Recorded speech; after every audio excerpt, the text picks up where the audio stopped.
तो हेलो बच्चों, क्या हाल चाल हैं आपके। तो आई होप आप लोग अच्छे होंगे। तो आपका स्वागत है हमारे चैनल हरी स्टडी हब में। तो आज हम लोग पढ़ने वाले हैं एक मोस्ट इंपॉर्टेंट टॉपिक है फिजिक्स का। ठीक है, कितने मोस्ट इंपॉर्टेंट प्रश्न पढ़ने वाले हैं। क्या पढ़ने वाले हैं? मोस्ट इंपॉर्टेंट प्रश्न, जो कि बोर्ड एग्जाम की दृष्टि से बहुत ज्यादा इंपॉर्टेंट।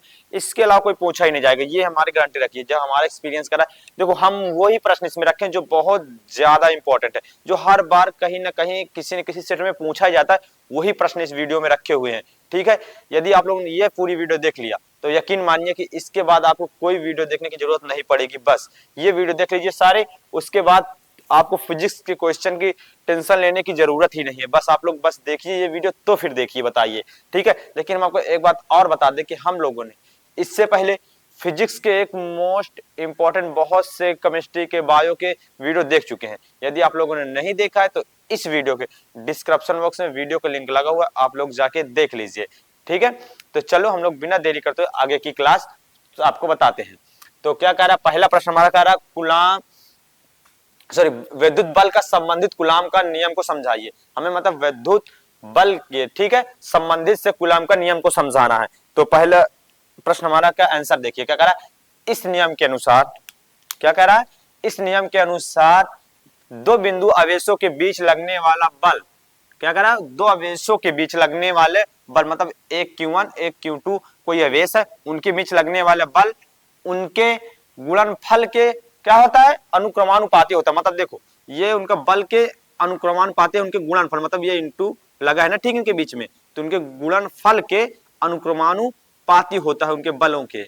आगे समझो क्या कह रहा है, उनके आगे उसके बीच की दूरी के वर्ग के व्युत्क्रमानुपाती, मतलब जो उनके बीच की दूरी है उसका वर्ग और उसका फिर उल्टा। ठीक है, तो समझा रहे हैं, यहां समझो। देखो ये क्या कह रहे हैं, देखो दो बल है, कोई दो बल है, उनके बीच लगने वाले बल के अनुक्रमानुपाती। ठीक है, जो दोनों बल हैं उनके बीच लगने वाले बल के अनुक्रमानुपाती और उनके बीच की दूरी के वर्ग के व्युत्क्रमानुपाती, मतलब उल्टा। ठीक है, के वो होता है, अनुक्रमानुपाती होता है। आगे समझो, अब जब हम कोई मतलब कोई अनुक्रमानुपाती या व्युत्क्रमानुपाती हटाते हैं तो एक नियतांक आता है। ठीक है, जब हटाते हैं तो एक नियतांक आता है, ठीक है, जो कि है 1/4πε0। तो हम लोग इसे हटाएंगे, इन दोनों को साथ लिखेंगे। ठीक है, इसे हटाएंगे और हटाने के बाद बराबर चिन्ह लगा के एक नियतांक लिख के इसे लिख देंगे सेम टू सेम। देखो एक का इंटू कराएंगे, यहाँ कोई मतलब ही नहीं होगा। तो इतना तो आप लोग पढ़े ही होंगे, हम आपको डिटेल में नहीं बताएंगे जितना। ठीक है, बाकी हम आपको यहाँ समझा देंगे कुछ, ठीक है, बेहद हद तक।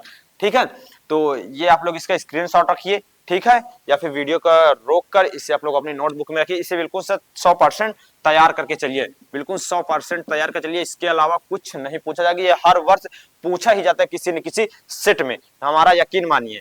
ठीक है, ये वाली वीडियो बस देखिए पूरी, फिर आप बताइए हमें। तो आगे समझो, इसे हम लोग रेज करते हैं और आगे आपको समझाते हैं।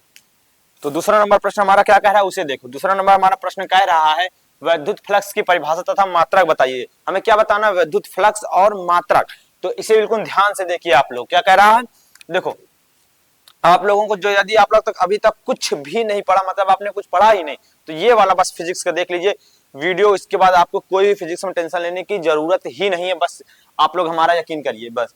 ठीक है, क्या कह रहा है इसे देखिए, विद्युत क्षेत्र में स्थिर किसी क्षेत्रफल में अभिलंबवत गुजरने वाली विद्युत बल रेखाओं की संख्या को विद्युत फ्लक्स कहते हैं। ये समझ हम आपको समझा रहे हैं, ये कह क्या रहा है, कह रहा है कि किसी विद्युत क्षेत्र में, स्थिर विद्युत क्षेत्र कोई है, ठीक है, कोई एक विद्युत क्षेत्र, ठीक है, मान लो इसे कोई विद्युत क्षेत्र है, ठीक है, उसके लंबवत, मान लो ऐसे लंबवत, ठीक है, गुजरने वाली रेखाओं को, मान लो एक ये बंद कोई विद्युत क्षेत्र है इसमें, ठीक है, इसके अंदर से जितनी गुजर रही है, इसके बाहर से नहीं, ठीक है, ये वाली नहीं, इसके अंदर से गुजरने वाली बल रेखाओं का, ठीक है, मतलब उसके लंबवत, जो विद्युत क्षेत्र है उसके लंबवत, ठीक है, 90 डिग्री पर, 90 डिग्री पर, ये देखो सारी 90 डिग्री पर है, ठीक है, 90 डिग्री पर गुजरने वाली बल रेखाओं को विद्युत फ्लक्स कहते हैं। यही है, तो ठीक है, ये समझ गए आप लोग। देखो यहाँ तो हम लोग बिल्कुल डिटेल में नहीं समझाएंगे, यदि आप लोग डिटेल में देखना चाहते हैं तो इस वीडियो के डिस्क्रिप्शन में बहुत से वीडियो का लिंक लगा हुआ है, आप लोग जाके देख लीजिएगा। ठीक है, तो इसका फॉर्मूला हो जाएगा 5 बराबर E into A E dot A, इसका मात्रक होता है हमारे न्यूटन मीटर स्क्वायर प्रति कूलाम, या फिर होता है वोल्ट मीटर। बस आप लोग इसका स्क्रीनशॉट रखिए, ठीक है, या फिर इसे वीडियो को रोक कर इसे कॉपी में लिखिए, कुछ भी करिए, बस आप लोग इसे तैयार करिए बस, ठीक है। ये आप लोगों ने यदि तैयार कर लिया तो इसके बाद आपको बिल्कुल भी कुछ पढ़ने की जरूरत नहीं, बस ये वाली वीडियो तैयार कर लीजिए, हमारा यकीन मानिए, ठीक है। तो अब समझो तीसरा नंबर प्रश्न हमारा क्या कह रहा है उसे समझो। हमारा तीसरा नंबर प्रश्न क्या कह रहा है, वैद्युत बल रेखाओं को एक दूसरे को क्यों नहीं विभाजित करती या फिर काटती। ये कह रहा प्रश्न हमारा कि कोई एक वैद्युत रेखा बल रेखाएं हैं जो कि एक दूसरे को क्यों नहीं विभाजित करती, क्या कारण है उसे देखना है हमें, ठीक है। तो हमारा आंसर क्या कह रहा है उसे देखो। आंसर हमारा कह रहा है वैद्युत बल रेखाओं मतलब रेखाएं, वैद्युत बल रेखाएं एक दूसरे को नहीं काटती क्योंकि इस स्थिति में काटन बिंदु एक से अधिक स्पर्श रेखाओं पर खींची जा सकती है। मतलब कह रहा है कि विद्युत बल रेखाएं इसलिए नहीं काटती। मान लो एक हमारा कोई एक बिंदु है, मान लो हमारे एक बिंदु है या फिर कोई गोला है, ठीक है। एक बिंदु से कोई बहुत सी स्पर्श रेखाएं खींची जा सकती हैं, ठीक है। एक बिंदु से बहुत सी स्पर्श रेखाएं खींची जा सकती है। मान लो स्पर्श रेखा, जैसे मान लो हमारे स्पर्श रेखा एक बिंदु, तो यहाँ पर से बहुत सी ऐसे एक कारण है, ठीक है, कि बहुत सी स्पर्श रेखाएं यहीं से खींची जा सकती हैं, ठीक है। आगे समझो, जो इस बिंदु पर विद्युत क्षेत्र एक से अधिक दिशाओं को प्रदर्शित करेगा। जो मतलब जो जब एक दिशा खींची जा सकेगी, एक से अधिक रेखाएं खींची जा सकेंगी, तो वहां पास एक से अधिक विद्युत क्षेत्र उत्पन्न होगा। जब विद्युत क्षेत्र एक से अधिक प्रदर्शित करेगा तो यह असंभव है, यह स्थिति बिल्कुल असंभव है, ऐसा नहीं हो पाएगा। इसलिए विद्युत बल रेखाएं हैं एक दूसरे को विभाजित नहीं करती हैं, यही कारण है, ठीक है।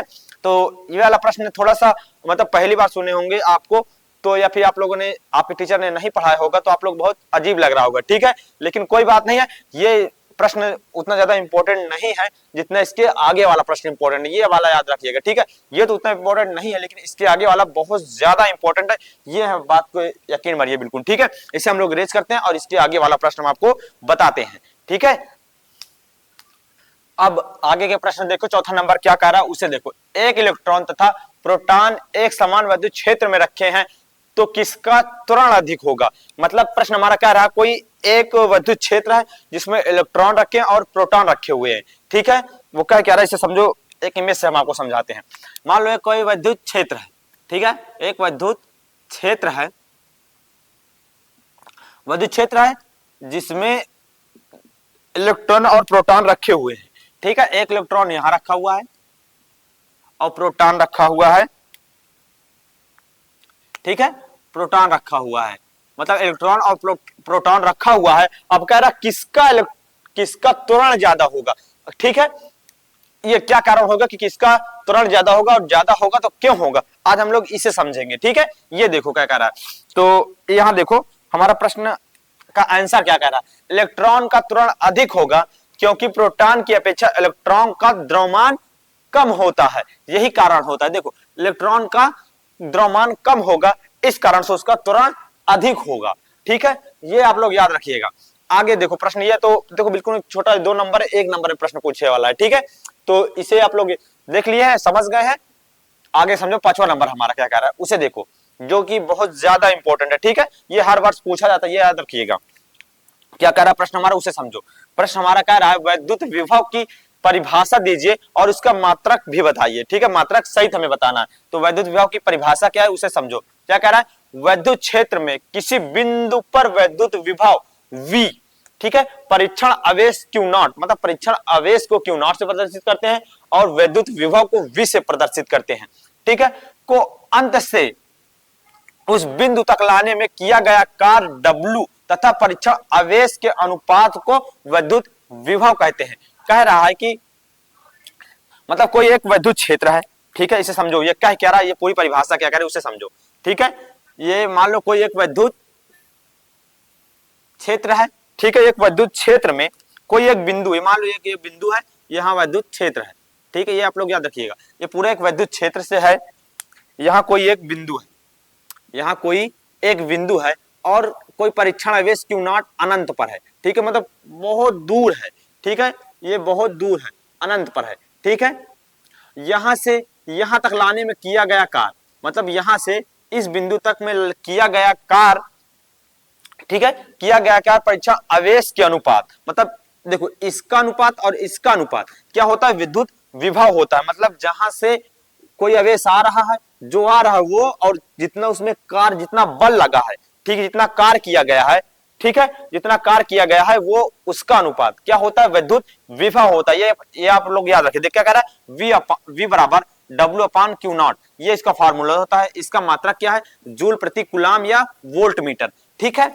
हम लोग के पास इतना टाइम नहीं है कि हम लोग बिल्कुल डिटेल में समझें, लेकिन जिस हद तक मैं आपको समझा सकता हूं मैं जरूर समझाऊंगा, ठीक है। आगे देखो, ये इसे आप लोग इसका स्क्रीनशॉट रखिए, और यदि आप लोगों को वीडियो अच्छी लग रही है, ठीक है, आप लोगों को पसंद है तो आप लोग वीडियो को लाइक करिए और कमेंट करिए, ठीक है। यदि और कोई आपका टॉपिक छूट रहा है, या फिर आप लोग ये इस वीडियो में नहीं है, या फिर आपको इस वीडियो में ना मिले, तो हमारे इंस्टाग्राम पे जाइए, जो कि है हमारा इंस्टाग्राम पेज है, हमारा इंस्टाग्राम है हरिओम, ठीक है, हरि स्टडी, क्या कर रहा है, हरि स्टडी हब, ये है हमारा, ठीक है, ये हमारा इंस्टाग्राम पेज है। यहाँ पर जाइए, आप लोग हमें पर्सनल मैसेज कर सकते हैं, और यहाँ भी बेस्ट कंटेंट मिलते रहते हैं, ठीक है। आप लोग यहाँ पर जाइए इंस्टाग्राम पर हमारे हरि स्टडी हब में, वहां पर हमें फॉलो करिए, ठीक है, वहां भी आपको बेस्ट वीडियो मिलती रहेंगी, वीडियो, ठीक है, पढ़ाई के रिलेटेड, ठीक है। और यहाँ पर आप लोग पर्सनल मैसेज करते हैं, कोई भी आपको टॉपिक छूट रहा है, आप लोगों यदि वीडियो में नहीं है, आप लोगों ने अभी तक नहीं पढ़ा है, तो आप लोग यहाँ पर जाके पर्सनल मैसेज कीजिए, हम आपको उस टॉपिक का वीडियो प्रोवाइड कराएंगे, ठीक है। तो इसे हम लोग रेज करते हैं, आप लोग इसका स्क्रीनशॉट रखिए, इसे हम लोग रेज करते हैं, आगे की इंपॉर्टेंट वीडियोस या क्वेश्चन देखते हैं, ठीक है। तो अब प्रश्न देखो आगे क्या कह रहा है, 7वां नंबर हमारा प्रश्न क्या कह रहा है, सम विभव पृष्ठ से क्या तात्पर्य है, मतलब हमारा सम विभव से क्या तात्पर्य, पहले समझो प्रश्न हमारा क्या कह रहा है, सम विभव मतलब कि बराबर विभव, ठीक है, इसे आप लोग समझो। देखो हम आपको प्रश्न भी समझाते हैं, जिससे आप लोगों को क्वेश्चन ज्यादा समय तक याद रहे, ठीक है। तो समझो क्या कह रहा है हमारा सम विभव, हमारा क्या कह रहा है, किसी विद्युत क्षेत्र में खींचा गया वह पृष्ठ जिस पर स्थिर सभी बिंदु पर विद्युत विभव बराबर हो, सम विभव पृष्ठ कहलाता है। कह रहा है कोई एक ऐसा क्षेत्र है, विद्युत क्षेत्र है जिस पर, ठीक है, विद्युत क्षेत्र है जिस पर एक स्थिर, मतलब एक बिंदु रेखा खींची गई है, जिस पर सभी बिंदु पर, ठीक है, सभी बिंदु पर विद्युत विभव समान हो, ठीक है, विद्युत विभव सभी पर समान हो, तो हमारा क्या कहलाता है, सम विभव, ठीक है, सम विद्युत विभव पृष्ठ कहलाता है, ठीक है। ये समझ गए पहला प्रश्न हमारा। आगे समझो 8वां नंबर प्रश्न हमारा क्या कह रहा है, प्रत्यावर्ती वोल्टता किसे कहते हैं, प्रत्यावर्ती वोल्टता किसे कहते हैं, उसे समझो। हमारा प्रश्न क्या कह रहा है, इसका आंसर क्या होगा, क्या कह रहा है, वोल्टेज को समय के साथ साथ अपनी दिशा व परिणाम बदलता है, ठीक है, कहा वोल्टेज जो समय के साथ साथ अपनी दिशा व वोल्टता बदलता है, ठीक है, परिणाम बदलता है, उसे हम प्रत्यावर्ती वोल्टता कहते हैं। क्या कहते हैं, वोल्टेज जो समय के साथ साथ दिशा और परिणाम, इसे जरूर याद रखिए, कोई वोल्टेज, ठीक है, जो दिशा और परिणाम बदलता है, वो हमारा क्या कहलाता है, प्रत्यावर्ती वोल्टता कहलाता है। ये हमारा प्रश्न हो गया। 9वां नंबर प्रश्न हमारा क्या कह रहा है, उसे देखो ये प्रश्न बहुत ज्यादा इंपॉर्टेंट है। इसके बाद हम आपको बताएंगे पीएन संधि डायोड, वो तो बहुत ज्यादा इंपॉर्टेंट, वो पूछता है हर बार, ठीक है, किसी न किसी सेट में आ जाता है। आगे समझो 9वां नंबर हमारा क्या कह रहा है, प्रत्यावर्ती धारा किसे कहते हैं, तो इसका ऑप्शन सही, मतलब आंसर हो जाएगा वह धारा जिसका परिणाम व दिशा समय व आवर्त रूप से परिवर्तित होता है, उसे हम लोग प्रत्यावर्ती धारा कहते हैं, ठीक है। ये तो इसमें कोई समझाने वाला लायक नहीं है, ये सिर्फ 2-2 नंबर 1 नंबर वाले प्रश्न है, ठीक है। इसके अंदर 5 नंबर 3 नंबर वाले प्रश्न है, इसके आगे आ रहा है जो कि है पीएन संधि डायोड, तो हम लोग इसे इरेज करते हैं और उसे आपको समझाते हैं, ठीक है। तो अब समझो 10वां नंबर प्रश्न हमारा क्या कह रहा है, पीएन संधि डायोड क्या होता है, चित्र सहित समझाइए। तो इसका हमें अभी चित्र बताना है, यहाँ थोड़ा सा स्पेस कम था, इसलिए हमें दूसरे मतलब इसके इरेज करेंगे तो आपको चित्र दिखाएंगे, ठीक है। तो समझो हमारा क्या कह रहा है, पीएन संधि डायोड होता क्या, उसे समझो। कह रहा है कि जब पीएन संधि क्या कर रहा है, जब पीएन अर्धचालक को एन अर्धचालक से मतलब ऐसे जोड़ते हैं, जब पीएन को देखो समझो, ये हम आपको पहले समझा देने का कह क्या रहा है। ये कह रहा है कि जब पी को और एन से जोड़ते हैं, कुछ ऐसे जोड़ते हैं कि उसका सतह जो उसका सतह है, उसका संपर्क है सतत हो, बराबर हो जाता है, तो उस विद्युत उसे हम लोग का कहते हैं विद्युत युक्ति को हम लोग पीएन संधि डायोड कहते हैं। देखो अभी हम आपको इसका चित्र भी दिखाएंगे तो आप लोग समझ पाएंगे। पहले इसे समझ लो, फिर आपको इसका चित्र दिखा के समझाते हैं। ठीक है, क्या कह रहा है, जब पी अर्धचालक को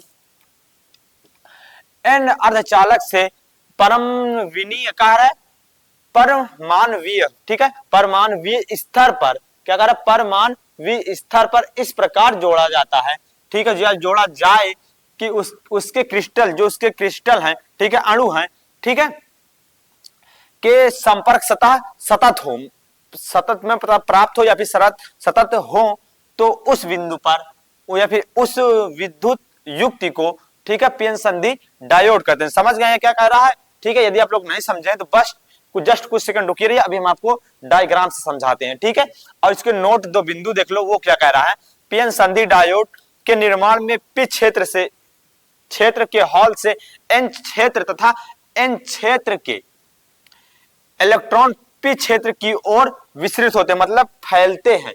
ठीक है, मतलब एन क्षेत्र के इलेक्ट्रॉन पी क्षेत्र की ओर जाते हैं। ठीक है, ये आप लोग याद रखिएगा। दूसरा हमारा क्या है पॉइंट बिंदु है जो नोट करने लायक है, संधि के समीप इन आवेशों के वाहकों का क्षय होता है। मतलब क्षय मतलब होता है कि कमी होती है, ठीक है, लोग कह सकते हैं कमी होती है, जिसके कारण से, ठीक है, अवक्षय परत का निर्माण होता है। और यहाँ अवक्षय का मतलब होता है कि मान लो लॉस होना, ठीक है, यहाँ लॉस होना होता है, ठीक है, लॉस होता है इस कारण से, ठीक है, अवक्षय परत का निर्माण होता है। ये समझ गए? अब इसे हम लोग इरेज करते हैं और आपको दिखाते हैं इसका डायग्राम और समझाते हैं डायग्राम के माध्यम से। ठीक है, तो अब समझो डायग्राम, ठीक है, अब समझो डायग्राम क्या है उससे समझो। देखो डायग्राम के समझो, अब पीएन संधि क्या होता है डायग्राम के माध्यम से समझो। ठीक है, तो देखो ये हमारा पीएन संधि डायोड है, पूरा एक पीएन संधि डायोड है। कैसे क्या होता है इसे समझो। देखो ये हमारा जो डॉट डॉट के अंदर दिख रहे हैं प्लस माइनस, ये हमारे यहाँ पास क्या होता है, यहाँ पास हमारा होता है अवक्षय परत, ये होता है हमारा अवक्षय परत। ये जो ऋण आवेशित हमारे परमाणु हैं, ये हमारे, ये देखो ये दिख रहा है ना गोले के अंदर माइनस, ये हमारा ऋण आवेशित परमाणु है। और इधर देखो एन की ओर है, ये देखो ये प्लस दिख रहा है, ये हमारा धन आवेशित परमाणु है। ठीक है, और ये देखो इसमें डॉट डॉट दिख रहे हैं, ये हमारे इलेक्ट्रॉन है। ठीक है, ये हमारे, और इधर देखो इधर भी एक तो दिख रहा है ना हॉल, ये हमारा हॉल या वीवर जिसे हम लोग क्वार्टर भी कहते हैं। ठीक है, और ऊपर देखो, ऊपर हमारे वीबी रोधिका विभव है। ठीक है, रोधिका विभव है। तो आप लोग ये पूरा पीएन संधि समझ गए हैं। देखो जब ये आप लोग पूरे पीएन संधि समझ गए, ठीक है, यदि आप लोगों को और भी कोई दिक्कत है, ठीक है, या भी और कोई ऐसा प्रश्न जो आप लोग अभी तक नहीं समझ पाए हैं, यदि आप लोग अभी नहीं समझ पाए हैं, ठीक है, और कोई प्रश्न, ठीक है, तो हमारे इंस्टाग्राम है हरी स्टडी हब, हमारा हरी स्टडी हब है, वहां इंस्टाग्राम चैनल है। ठीक, वहां पर आप लोग जाइए, हमें